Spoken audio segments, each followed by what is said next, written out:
The subject of this short video is congruent triangles and polygons.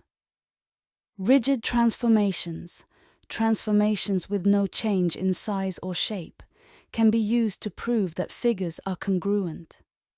Examples of rigid transformations are translation, rotation, and reflection.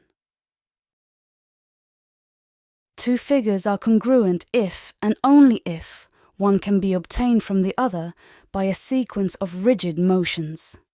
Note: a rigid motion is a transformation with no change in size or shape. Corresponding angles and sides are located in the same position for polygons with an equal number of sides.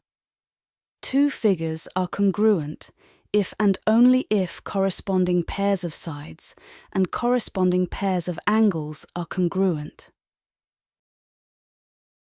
If two angles of one triangle are congruent to two angles of another triangle, then the third pair of angles are congruent.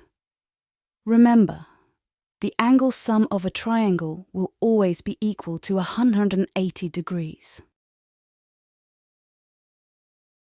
Exercise: are the two triangles below congruent? If yes, write a congruence statement.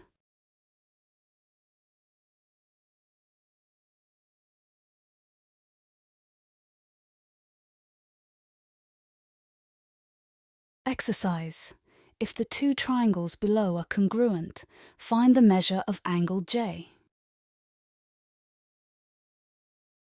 Since both triangles are congruent, angle J and angle E are congruent.